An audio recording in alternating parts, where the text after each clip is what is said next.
கௌரி கறி கார்னர். நாம இன்னைக்கு பார்க்க போற ரெசிபி ராகி கொழுக்கட்டை. உள்ள கடாய் போட்டு எண்ணெய் விட்டுருக்கேன், நல்லெண்ணெய் விட்டுருக்கேன். கடுகு தாளிச்சிடலாம். பொடி உளுந்த பருப்பும் கடலை பருப்பும் கொஞ்சம் அதிகமாகவே சேர்த்துக்கோங்க. பூவல் இது துருக்கி வச்சுருக்கேன். பச்சை மிளகாய் நறுக்கி வச்சுருக்கேன். ஒரு 2 பச்சை மிளகாய், மீடியம் சைஸ் வெங்காயம். இது எல்லாத்தையும் ஒன்றா சேர்த்துடலாம். இது கூடவே கருவேப்பிலையும் சேர்த்துடலாம். இங்கே வேணும்னா முருங்கைக்கீரை கூட இதில் சேர்த்துடலாம்.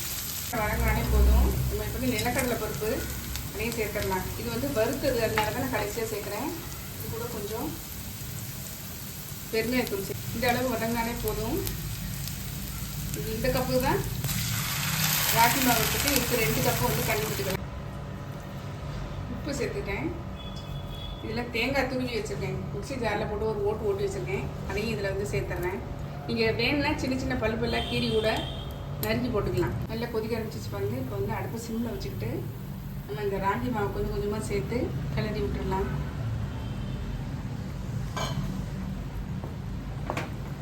கட்டிலாம் விடாதுங்க, நல்லா வந்து வெந்துடும். நம்ம இதுக்கப்புறம் வரை இட்லி பாத்திரத்தில் வச்சு வந்து வேக வைக்க போகிறோம். அதனால வந்து ஒன்றும் பயப்பட வேண்டாம். நல்லா வெந்துருச்சு பாருங்கள். நல்லா ஒன்றா திரண்டு வந்துருச்சு. நம்ம இப்போ அடுப்பு ஆஃப் பண்ணிவிட்டு இதை ஆற விட்டுறலாம். பாருங்கள், மாவு நல்லா வந்து ஆறிடுச்சு.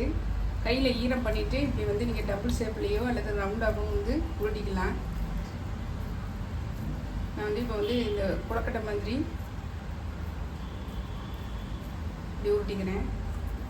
இந்த மாதிரி இதில் இட்லி தட்டில் வந்து துணி விரிச்சு வச்சுருக்கேன், தண்ணியில் நினச்சி. இதில் இதே மாதிரி எல்லாத்தையும் பண்ணிவிட்டு நான் உள்ள காமிக்கிறேன் உங்களுக்கு வேக வைக்கும்போது. எல்லாம் கொழுக்கட்டையெல்லாம் பிடிச்சிட்டேன்.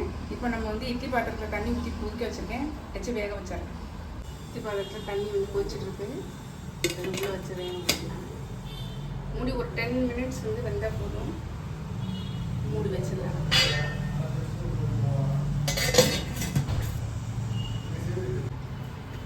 10 நிமிஷம் ஆயிடுச்சு பாருங்கள். நல்லா வெந்துச்சு பாருங்கள். கொஞ்சம் ஆறினவுன்னு நம்ம எடுத்துடலாம். நல்லா ஆறிச்சு பாருங்கள். நம்ம இப்போ இதுலேருந்து எடுத்துடலாம்.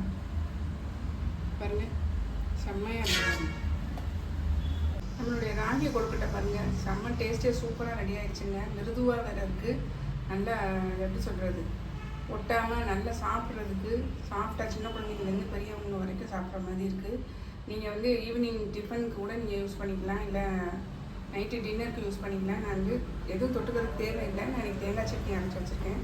கண்டிப்பாக ட்ரை பண்ணி பாருங்கள். ட்ரை பண்ணி பார்த்து கமெண்ட்டில் சொல்லுங்கள், லைக் பண்ணுங்கள், ஷேர் பண்ணுங்கள், சப்ஸ்கிரைப் பண்ணுங்கள், பக்கத்தில் உள்ள பெல் ஐக்கானை கிளிக் பண்ணுங்கள். நாளைக்கு வேறு ரெசிபி நம்ம சந்திக்கிறேன். Bye, thank you. நான் உங்களுக்கு ஒன்று பிச்சு காட்டுறேன் பாருங்கள், எவ்வளோ சாஃப்டாக இருக்குங்க.